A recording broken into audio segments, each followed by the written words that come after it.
کا گوشت 3 حصوں میں تقسیم کرنا کیا لازم ہے؟ قربانی کے گوشت کو 3 حصوں میں یعنی اپنے علاوہ اور رشتہ داروں اور غریبوں میں تقسیم کرنا کیا لازم ہے؟ یا سارا گوشت خود بھی رکھ سکتے ہیں؟ بنت طالب کراچی سے۔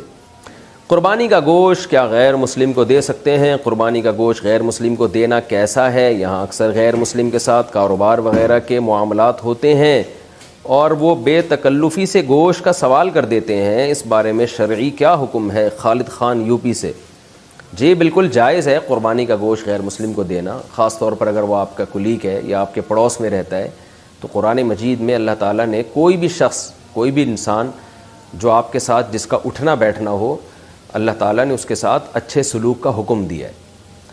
تو 5ویں پارے کی ابتدائی آیات ہیں جس میں اللہ تعالیٰ نے حکم دیا ہے وَاعْبُدُوا اللَّهَ 5ویں پارے کی ابتدائی آیات نہیں ہے، آیت کا ریفرنس مجھے یاد نہیں ہے، آیت یاد ہے وَاعْبُدُوا اللَّهَ وَلَا تُشْرِكُوا بِهِ شَيْئًا وَبِالْوَالِدَيْنِ إِحْسَانًا وَبِذِي الْقُرْبَى وَالْيَتَامَى وَالْمَسَاكِينِ وَالْجَارِ ذِي الْقُرْبَى وَالْجَارِ الْجُنُوبِ وَالصَّاحِبِ بِالْجَنبِ وَابْنِ السَّبِيلِ۔ اس میں ہر قسم کے پڑوسی کے اللہ نے حقوق بیان کیے، جو بھی تمہارے ساتھ اٹھتا بیٹھتا ہے، کلاس فیلو ہے، سفر میں تمہارا ساتھی ہے، یا تمہارے گھر کے دیوار کے ساتھ اس کی دیوار لگتی ہے، کوئی بھی شخص جس سے آپ کا کسی بھی قسم کا لنک ہے، تو اللہ نے فرمایا کہ اس کے ساتھ اچھا سلوک کرو۔ اچھے سلوک میں اس کو گفٹ دینا بھی داخل ہے۔ نبی صلی اللہ علیہ وسلم بعض یہودیوں کو بھی تحفے تحائف آپ نے دیے ہیں۔ قربانی کا گوشت بھی ایسا ہی ہے، آپ کی ملکیت ہے، جس کو چاہیں آپ دیں، اور خاص طور پر کوئی غیر مسلم اگر مانگ رہا ہو تو اس کو تو لازمی دینا چاہیے، کیونکہ پھر ایسی صورت میں نہ دینا یہ بد اخلاقی کے زمرے میں آتا ہے، اور پھر ایک اسلام کا امیج بھی اچھا نہیں جائے گا لوگوں کے سامنے۔ شوہر بیوی کی طرف سے قربانی کرے تو گوشت کس کا ہوگا؟ اگر شوہر بیوی کی طرف سے قربانی کرے تو گوشت کس کی ملکیت ہوگا، شوہر کا یا بیوی کا؟ فرحین کراچی سے۔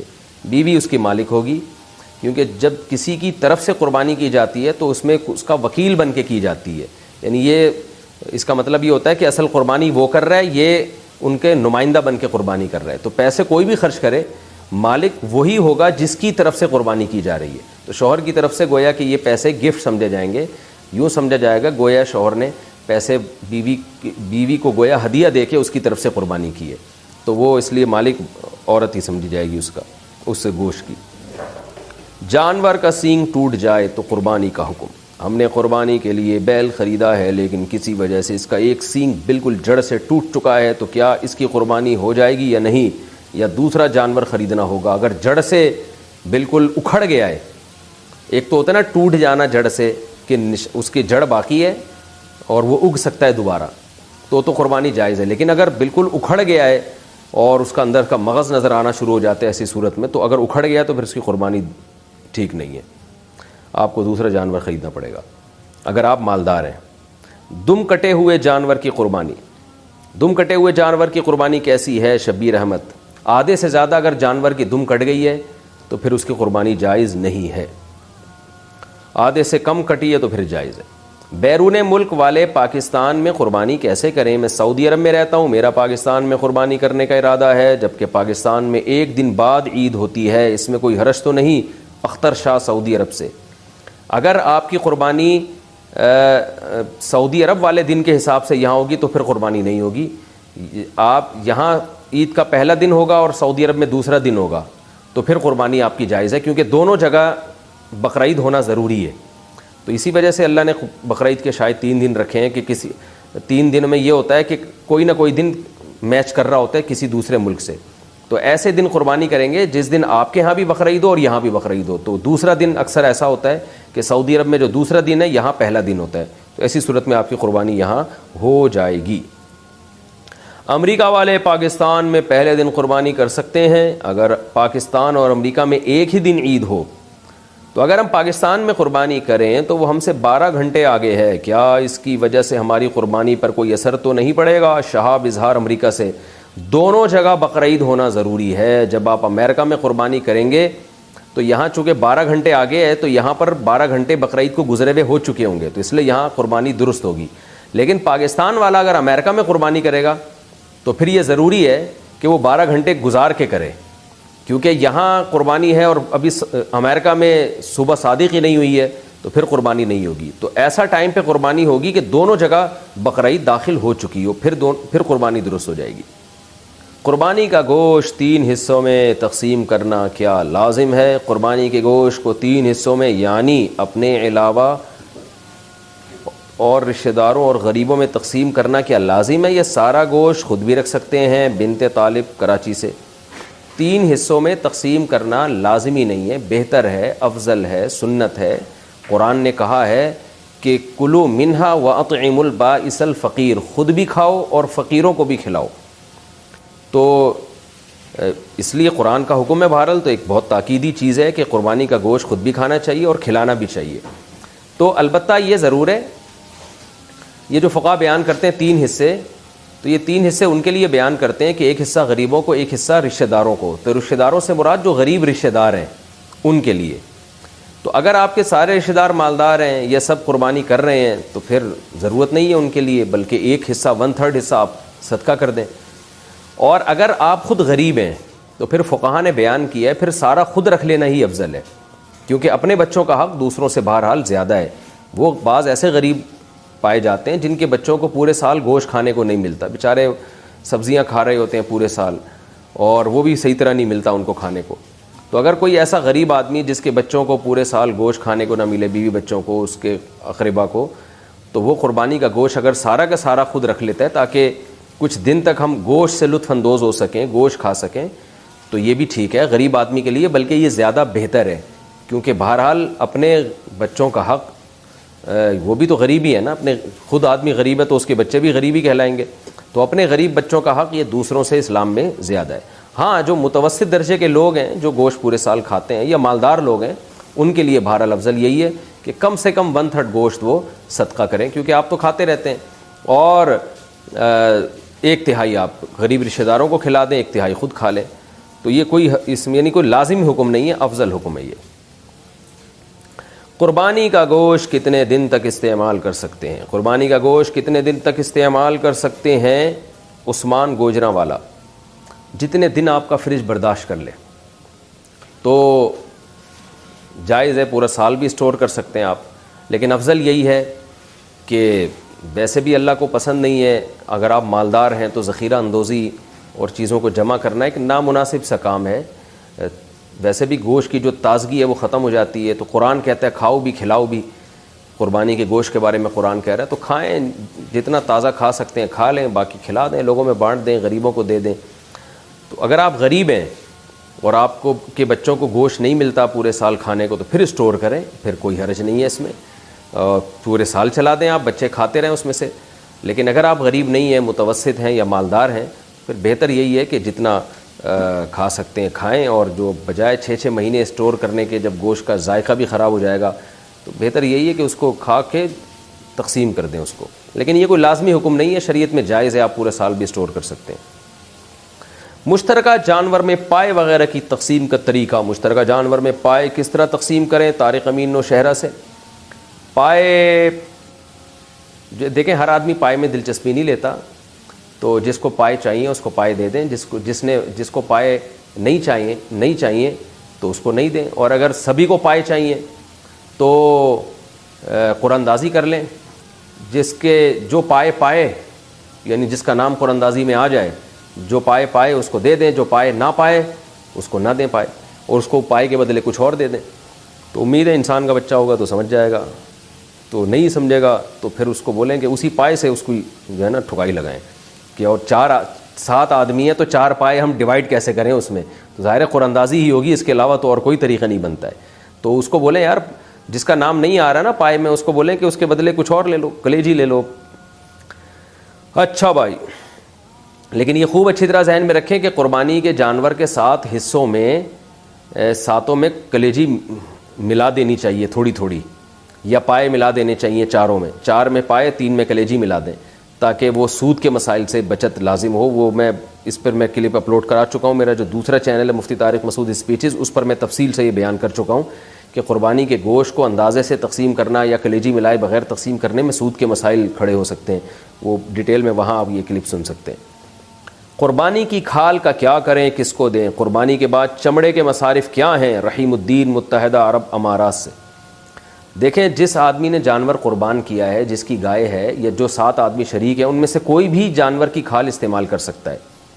اگر وہ استعمال میں لانا چاہے، یعنی اس کی جائے نماز بنا لے، اس کو سکھا کے کچھ بھی بنا لے، کوئی بھی چیز بنا کے استعمال کرے، لیکن اگر اس کھال کو بیچ دیا تو اس کی قیمت نہیں استعمال کی جا سکتی، اس قیمت کو پھر صدقہ کرنا پڑے گا۔ تو اسی وجہ سے چونکہ اب لوگ قربانی کی کھال ہمارے یہاں استعمال کرنے کا معمول نہیں ہے، لوگوں کو پتہ ہی نہیں کہ اس کا کریں کیا، تو لوگ پھر بیچ تو سکتے نہیں ہیں شرعاً، بیچا تو قیمت صدقہ کرنی پڑے گی، تو اس لیے پھر لوگ کیا کرتے ہیں، ڈائریکٹ کھال ہی صدقہ کر دیتے ہیں۔ تو اس لیے کھال بھی صدقہ کی جا سکتی ہے، کھال بیچ کے قیمت بھی صدقہ کی جا سکتی ہے، تو اور صدقہ اسی کو دیا جائے گا جو زکوٰۃ کا مستحق ہے۔ تو کھال کے مستحقین وہی ہوتے ہیں جو زکوٰۃ کے مستحقین ہیں۔ پھر وہ جس غریب کو آپ دیں وہ جو چاہے کرے اس کھال کے ساتھ، وہ بیچ کے پیسے کھا لے یا اس کھال کو استعمال کر لے، تو وہ اس کی مرضی ہے۔ تکبیرات تشریق کس پر واجب ہیں؟ تکبیرات تشریق سب پر واجب ہیں یا صرف شہر والوں پر؟ اگر دیہات والے پڑھنے کا اہتمام کریں تو کیا یہ صحیح ہوگا؟ امام ابو حنیفہ کے نزدیک تو صرف شہر والوں پر تکبیرات تشریق واجب ہیں، اور بھی مزید شرائط ہیں ان کے ہیں، لیکن صاحبین کے نزدیک مرد پر عورت پر جماعت سے نماز پڑھیں یا انفرادی نماز پڑھیں، شہر میں رہتے ہوں یا گاؤں میں رہتے ہوں، سب پر واجب ہے، اور فتویٰ اس میں صاحبین کے قول پر ہے۔ اس لیے جو بھی عاقل بالغ ہے، چاہے مرد ہو یا عورت، تو 9 ذی الحجہ سے لے کے 13 ذی الحجہ، 9 ذی الحجہ کی فجر سے لے کے 13 ذی الحجہ کی عصر تک سب پر لازم ہے کہ نماز کے بعد، فرض نماز کے بعد، اللہ اکبر لا الہ الا اللہ اکبر وللہ الحمد، یہ ایک مرتبہ زور سے پڑھیں۔ عورتیں آہستہ پڑھیں گی، مرد بلند آواز سے پڑھیں گے۔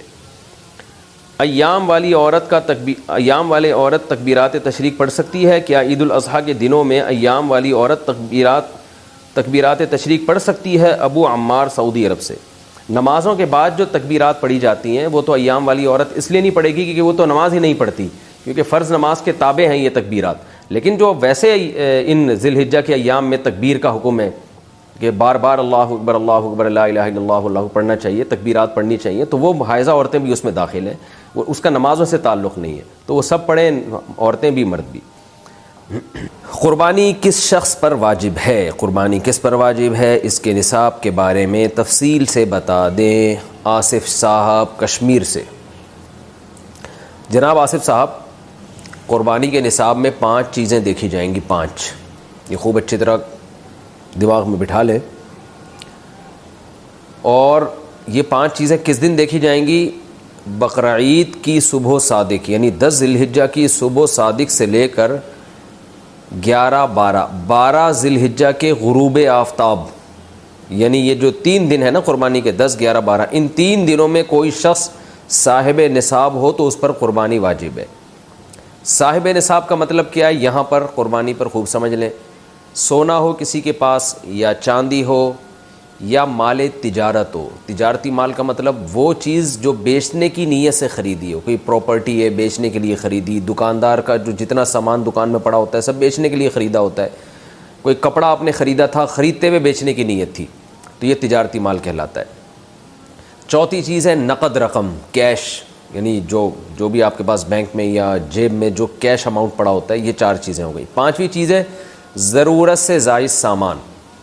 ضرورت سے زائد سامان میں بہت تفصیل ہے، آسان اس کی ایک جو ہم اگر ضبط کر سکتے ہیں تو وہ چیز جو پورے سال بھی استعمال نہ ہوتی ہو، گھریلو چیزوں میں وہ چیزیں جو پورے سال بھی استعمال نہ ہوتی ہوں، جیسے کپڑے کوئی یا برتن ہے، ڈنر سیٹ ہے، پورے سال استعمال نہیں آتا۔ اسی طرح کوئی پراپرٹی پڑی ہوئی ہے جو نہ کرائے پر دی ہے آپ نے اور نہ آپ اس میں رہتے ہیں، وہ پراپرٹی بھی ضرورت سے زائد میں داخل ہے۔ تو یہ جو 5 چیزیں ہیں، کسی کے پاس یہ 5 چیزیں، ان کی جو ویلیو لگائی جائے گی تو ان 5 چیزوں کا مجموعہ اگر 52.5 تولہ چاندی کے برابر ہے، 52.5 تولہ چاندی آج کل 65-70 ہزار کے لگ بھگ ہے، نیٹ پہ سرچ کر لیے گا، تو کسی کے پاس یہ 5 چیزیں، یا 5 میں سے 4 چیزیں، یا 4 میں سے 3 چیزیں، یا 3 میں سے 2 چیزیں، یا کوئی ایک چیز 52.5 تولہ چاندی کے برابر ہے، اور یہ بقرعید کی صبح صادق سے لے کر ذی الحجہ کی 12 تاریخ کی غروب آفتاب سے پہلے تک رہتی ہے اس کے پاس، تو ایسے شخص پر، یعنی بقرعید کی صبح صادق کے وقت اس کے پاس یہ نصاب موجود تھا، اور یہ 13 تاریخ کی ذی الحجہ تک اس کے پاس یہ نصاب موجود رہتا ہے، تو وہ صاحب نصاب کہلائے گا۔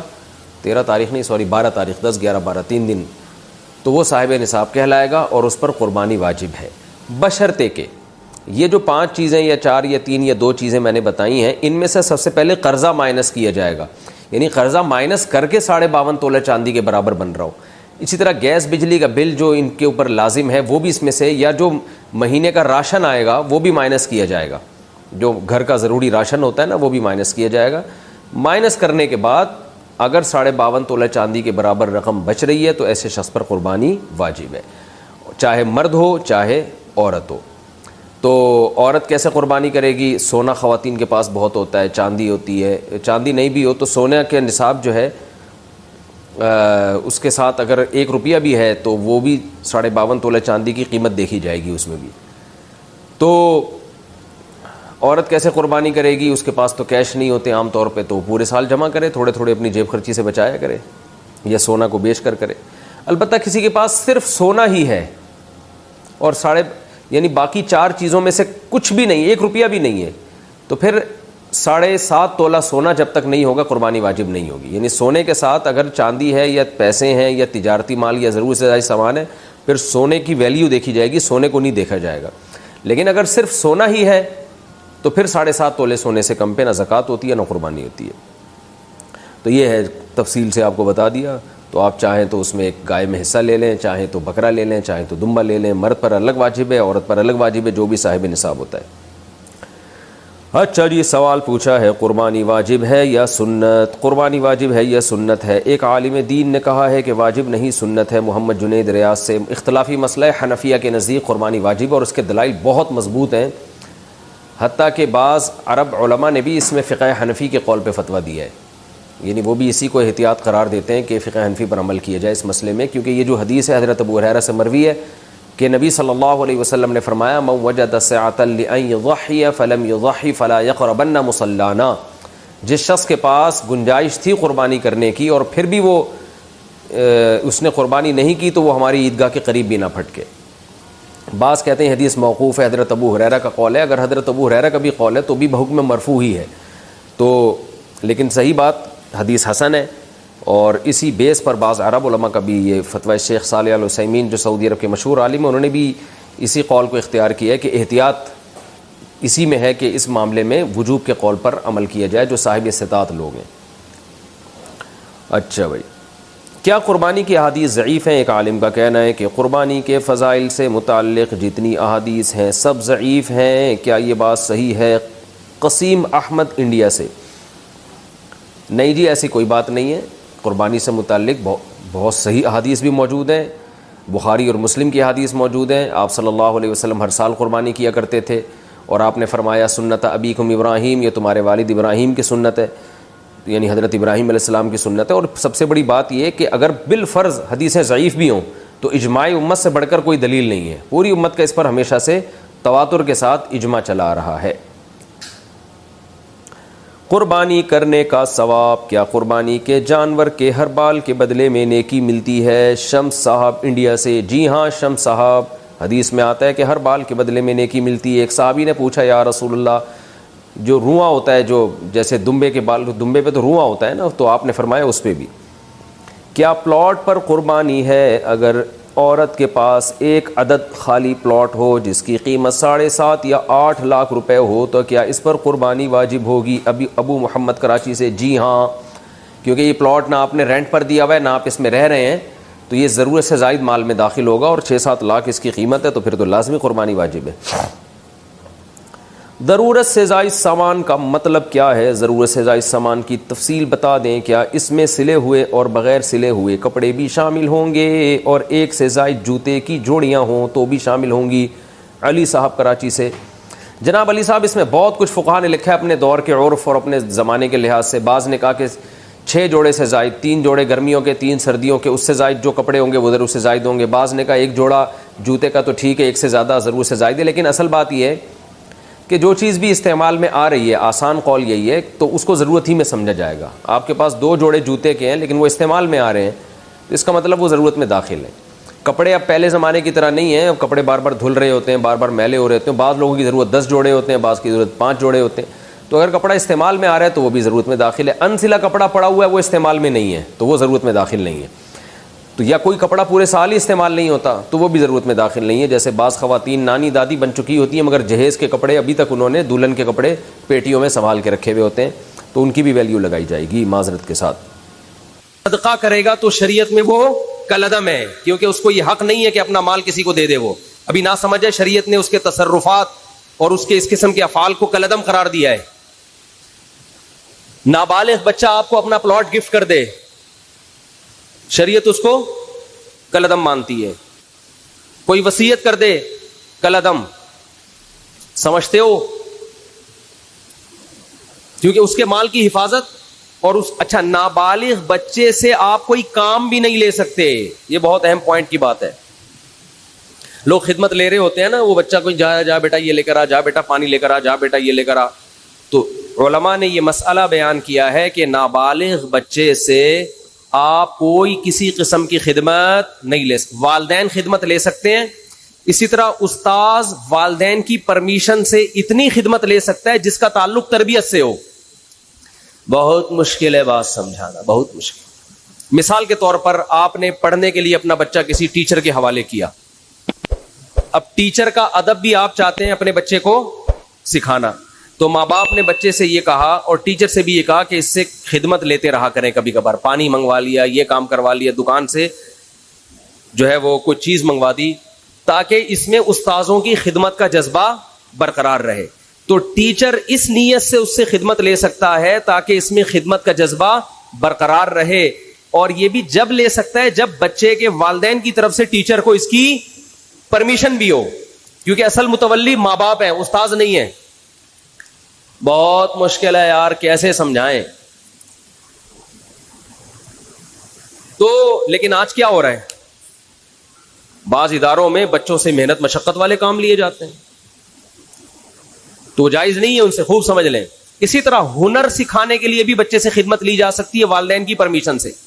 ماں باپ اپنے بچے کو میکینک بنانا چاہتے ہیں، تو شو روم میں لے جا کے وہ جو ورک شاپ میں بٹھا دیا، تو وہاں جو بھی استاذ ہے اس سے کہا کہ بھائی اس سے پلک پانا وغیرہ کھلواؤ تاکہ اس کو یہ کام آئے. تو ہنر سکھانے کی نیت سے بھی ٹیچر، استاذ وہ نابالغ بچے سے خدمت لے سکتا ہے. کس کی پرمیشن سے؟ ماں باپ کی. مگر اس میں بھی یہ ہے کہ یعنی زیادہ محنت مشقت والے کام اس صورت میں بھی جائز نہیں ہے کہ جس سے وہ تنگ آنا شروع ہو جائے.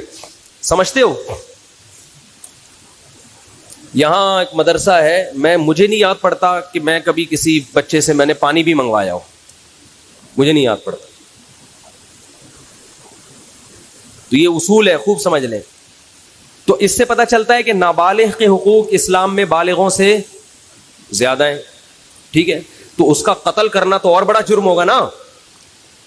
تو ابراہیم علیہ السلام کو اللہ تعالی حکم دے رہے ہیں کہ آپ قتل کریں ایک جان کا، اور وہ جان بھی انسانی جان، اور انسانی جان بھی معصوم بے گناہ، اور معصوم بھی آپ کا رشتہ دار، اور رشتہ دار بھی وہ جو سب سے قریبی، اور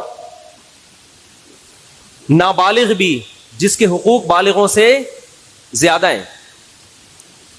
اور مزید ایک بات یہ کہ وہ بچہ جو آپ کو آپ کی قربانیوں کے صلے میں بطور گفٹ ملا تھا. نہیں آ رہی بات؟ ابراہیم علیہ السلام نے جب اللہ کے لیے قربانیاں دی ہیں نا، تو اس کے گفٹ میں اللہ نے کیا دیے؟ اسماعیل. تو یہ تو اور زیادہ عجیب سی، یہ تو یعنی ان لاجیکل بات بھی ہو گئی کہ معاذ اللہ نقل کفر ایک بہت بڑا جرم بھی کروایا جا رہا ہے، قتل انسانی کا، اور ان لاجیکل کام بھی کروایا جا رہا ہے. اس لیے کہ جو چیز بطور گفٹ کے دی جاتی ہے وہ کبھی واپس نہیں لی جاتی. وہ طبعی عمر کو پہنچنے کے بعد انتقال کر جائے تو وہ تو سب نہیں مرنا ہے. ابراہیم علیہ السلام کہہ سکتے تھے اللہ تو نے تو میری قربانیوں کے صلے میں مجھے یہ بیٹا دیا تھا، تو دیا کیوں تھا جب تو نے اس عمر میں لینا تھا اور میرے ہی ہاتھوں ذبح کروانا تھا اس کو؟ کوئی لاجک سمجھ میں آتی ہے؟ آپ لوگ کی سمجھ میں آ رہی ہے میرا خیال ہے، تو بول لو نہیں آتی سمجھ میں. کوئی آتی ہے سمجھ میں لاجک اس کی؟ بالکل اللاجیکل کام، بالکل اللاجیکل کام. لیکن ابراہیم علیہ الصلاۃ والسلام نے فوراً حکم کی تعمیل کے لیے تیار ہو. کیوں؟ اس لیے کہ اللہ جب کسی بات کا حکم دے دے تو وہ اللاجیکل بھی کیا بن جاتا ہے؟ بولو. یہ چیز آج لبرل لوگوں کی کھوپڑی شریف میں بیٹھ نہیں رہی ہے. یہ ہر چیز میں پوچھتے ہیں کیوں, why, اس میں کیا ہے, کھڑے ہو کر پانی پینا کیوں, بیٹھ کے پیوں. میں وہ ان سے جب بھی کوئی پوچھے نا اسلام میں بیٹھ کر پانی پینا کیوں افضل ہے, کھڑے ہو کر بھی جائز ہے, افضل ہے بیٹھ کے پیو. اسے بولے کپڑے کیوں پہنے ہوئے ہیں, کیوں کا جواب دیکھو. جب بھی کوئی گمراہ آدمی کیوں کرے نا, سوال پوچھے, تو جواب دینے کے بجائے اس سے سوالات پوچھنا شروع کر دو کہ تیرے اوپر پہلے 10 سوال ہیں تو اس کا جواب دے. ہمیشہ ہر باطل کی عادت ہوتی ہے وہ آپ کو سوالات میں الجھائے. آپ اسی سے پوچھو کہ اور بہت سارے کیوں ایسے جن کا تمہارے باپ کے پاس بھی, اب تو باپ کا لفظ اب چلے گا, جس کا تمہارے باپ کے پاس بھی کوئی جواب نہیں ہے. یہ جو لبرل لوگ ہم سے پوچھتے ہیں تم لوگ لاکھوں جانور کاٹ دیتے ہو, معصوم جانور, قربانی کے دنوں میں ظلم ہے جانوروں پر, تو بجائے ان کے جواب دینے کے آپ ان سے پوچھا کرو تم ایک مرغی بھی کیوں کاٹتے ہو. جو میکڈونلڈ میں اتنی لاکھوں مرغیاں کٹ کے برگر میں آتی ہیں, یہ کس بیس پر کاٹ رہے ہو؟ کیونکہ انسان اتفاق سے جب وجود میں آیا ہے, یہ جانور بھی اتفاق سے وجود میں آئے ہیں, تو اتفاق سے وجود میں آئی ہوئی چیزوں میں کسی کو کسی پر برتری حاصل نہیں ہوتی. جتنا حق زندہ رہنے کا اس دنیا میں انسان کا ہے, اتنا ہی حق مرغیوں کا بھی ہے. آپ کہہ سکتے ہو کہ جانور بھی تو ایک دوسرے کو کھاتے ہیں, تو وہ تو جانور ہے نا, وہ تو گدھے ہیں. ان کو تو سینس نہیں ہے, آپ کو تو کھوپڑی دی اللہ نے. اللہ کو نہیں مانتے, چلو فطرت نے دی آپ کو کھوپڑی, اور آپ کے پاس کھانے کی دنیا میں اور کم چیزیں. دال کھاؤ, ماش کی دال میں اتنا پروٹین ہے, گوشت کی ضرورت کافی حد تک پوری کر دیتی ہے ماش کی دال. ہندو کھاتے ہیں نا دالیں, کھا کھا کے تو 99 سال زندہ رہتے ہیں. تو کوئی زندہ رہنے کے لیے گوشت کھانا ضروری نہیں ہے. اسلام نے جو ہمیں گوشت کھانے کا حکم دیا وہ تو اور بہت سارے, اس میں تو ابھینندن کی وجہ سے کہا ہے ہمیں یہ. اس میں تو یہ کہا ہے بھائی وہ آئے گا تو تم گوشت کھاؤ گے تو اوپر جا کے اس کو چائے پلا کے رخصت کرو گے. دالوں پہ یہ کام, جو دال پہ سیٹ ہو گیا, جو سبزی پہ سیٹ ہو گیا, وہ یہ کام 10-20 سال امریکہ نے افغانستان میں گھاس کھائی کہ نہیں کھائی؟ 20 سال امریکہ نے افغانستان میں کیا کھایا ہے؟ گھاس کھائی ہے. آگے سے افغان لڑے ہیں, تو اگر افغان سبزی خور ہوتے 20 سال لڑتے؟ کیا ہو گیا بھائی؟ 20 سال یہ دمبے کھا کے لڑے ہیں میرے بھائی. یہ سبزیوں پہ لڑائیاں نہیں ہوتی. تو گوشت کے تو سائیڈ افیکٹ ہیں کہ اس سے لڑتا ہے آدمی. تو لبرل لوگوں کو تو گوشت کی پیس, وہ کیا ہے, لو پیس چاہتے ہیں نا دنیا میں, اور بھی 2-4 اس طرح کے الفاظ ہیں, پیس, لو, اور کیا ہے, خیر وہ سوچتے رہے, بعد میں بیٹھے گا. تو یہ تو پیس فل دنیا چاہتے ہیں, اس میں تو گوشت ہونا ہی نہیں چاہیے. آپ کو تو چاہیے کہ آپ ہندوؤں کی طرح گائے, وہ تو ہندو صرف گائے کی خدمت کرتا ہے, آپ کو چاہیے آپ بھینس کی بھی کریں, بکری کی بھی کریں. تو ہم تو لاکھوں جانور کاٹتے ہیں, ہم پر اعتراض نہیں ہوتا, کیونکہ ہم کس کے حکم پہ کاٹتے ہیں؟ وہ تو اگر اولاد کو کاٹنے کا حکم دیتا اس کو کاٹ دیتے بھائی, جیسے ابراہیم علیہ السلام نے کہا کاٹ دو بس. جب illogical کام اللہ نے کہہ دیا تو وہ illogical رہا نہیں ہے, وہ لاجیکل, وہ سراپا لاجک سے بھرا ہوا کام ہے. وہ خدا ہے بھائی, ہم تو خدا کے غلام ہیں, ہمیں پیدا. اگر اللہ ابراہیم علیہ السلام کو حکم دیتا اسماعیل کو کاٹو, وہ نہیں کاٹتے. اللہ ویسے ہی بھی تو اٹھا سکتا تھا نا. کتنوں کے بچے 7-8 سال کی عمر میں ٹرک کے نیچے آ کے ہلاک ہو جاتے ہیں, وباؤں سے مر جاتے ہیں. تو وہ تو اللہ کو ویسے بھی حق حاصل ہے کہ, تبھی تو اللہ قرآن میں کہتے ہیں کہ تم اللہ کی راہ میں صدقہ خیرات کرو. انسان کہتے ہیں اللہ میں خیرات کروں گا میں تو غریب ہو جاؤں گا, تو قرآن بار بار کیا کہتا ہے؟ یبسط الرزق لمن یشاء ویقدر, جس کے لیے میں چاہتا ہوں رزق کے دروازے کھول دیتا ہوں, جس کے لیے میں چاہتا ہوں تنگ کر دیتا ہوں. تو یہ تو میرے ہاتھ میں ہے, میں تمہیں ویسے بھی غریب کر سکتا ہوں, صدقہ دو. اگر اس سے غریب ہو بھی گئے ثواب تو ملے گا نا, اول تو ہوگے نہیں, اللہ دے گا مال تمہیں. تو ہمارے پاس تو دلیل ہے ہمارے رب کی طرف سے, اس نے ہمیں حکم دیا بقرعید کے 3 دنوں میں اپنے حبیب سے کہلوا دیا صلی اللہ علیہ وسلم, اللہ کو جانور کا خون بہانے سے زیادہ کوئی عمل محبوب, بولو نا بھائی, نہیں ہے. تو ہمارے پاس تو دلیل ہے کہ ابراہیم کو اللہ نے حکم دیا اپنے بیٹے کو ذبح کرو. اولاد کا ذبح کرنا illogical کام, کسی انسان کو کاٹنا illogical, لیکن اللہ کے کہنے سے کیا بن گیا؟ لاجک سے بھرا ہوا. اب اس پہ اعتراض کرنا illogical ہے. تو وہ خدا اگر ہمیں دمبے کاٹنے کا حکم دے اور اس میں انسانوں کا فائدہ بھی ہو, خود ان جانوروں کا بھی فائدہ ہے, خود ان جانوروں کا. اگر یہ جانور نہ کٹیں تو یہ تو بڑھاپے میں ان کو کون پوچھے گا؟ آپ انڈیا میں گایوں کی حالت دیکھو, بوڑھی گایوں کی, جن کو ماں جب بنایا ہے تو ماں جیسا بڑھاپے میں سلوک تو کرو ان کے ساتھ. کوئی پوچھنے والا نہیں ہوتا ان جانوروں کا. ان جانوروں کا جوانی میں کٹ جانا ان کے لیے بھی فائدہ مند اور انسانوں کے لیے بھی فائدہ مند ہے. اور اللہ کہتے ہیں سخرھا لکم, ان جانوروں کو اللہ نے کس کے لیے بنایا؟ ہمارے لیے. تو جو مذہب کو نہیں مانتے ان سے سوال ہے کہ تو ایک مرغی بھی کس بیس پہ کاٹتا ہے؟ اے بھائی تم شکار کس بیس پہ کرتے ہو؟ یہ جانوروں کو بھی زندہ رہنے کا اتنا حق ہے جتنا انسانوں کو ہے. تو ان سے سوال کیا کریں ان کے بجائے ان کا جواب دینے کے. تو ہم جو جانور ذبح کرتے ہیں کیوں؟ کوئی ہم سے پوچھے کیوں؟ وجہ کیا ہے بھائی؟ کس نے حکم دیا؟ اللہ نے. ایک بات خوب سمجھو. دوسری بات دیکھو, آج میں نے دیکھا ہے جو وہ چیزیں ہمیں نظر آ رہی ہیں جو بچپن میں ہم جن کا تصور نہیں کرتے تھے, جو بہت غلط ہو رہا ہے کام.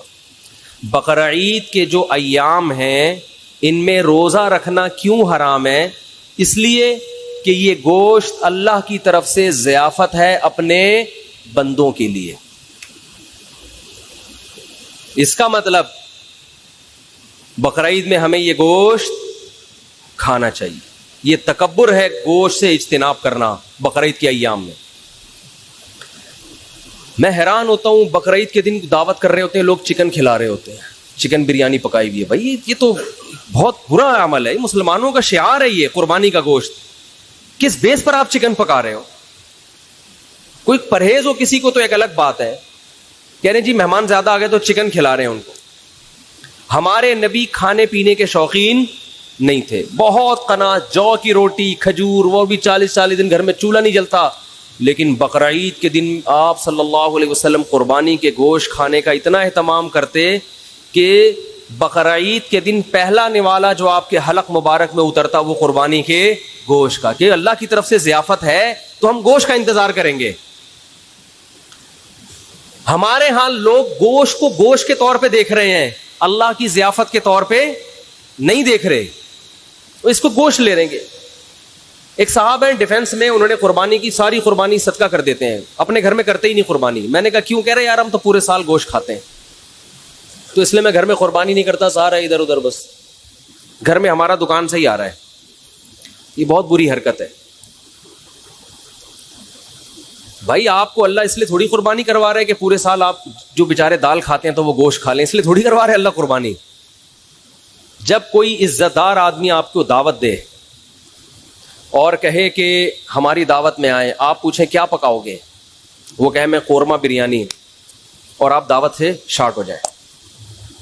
اگلے دن وہ فون کر کے پوچھ رہا ہے آپ میری دعوت میں کیوں نہیں؟ آپ کہتے ہیں یار ہم تو صبح شام پیزا برگر کھانے والے لوگ ہیں, بروس کھاتے ہیں, یہ قورمے بریانی تو یہ ہمارے لیے کوئی اتنی ویلیو نہیں رکھتی, یہ تو ہم اپنے غریبوں کو کھلاتے ہیں. اس کو غصہ آئے گا کہ نہیں آئے گا؟ کیا ہو گیا بھائی؟ او بھائی ابھی اس کے قورمے کو نہیں دیکھا جائے گا, اس کی نسبت دوست کی طرف کی جائے گی کہ میرا بچپن کا دوست ہے, اس نے وہ بے شک دال چاول کھلائے.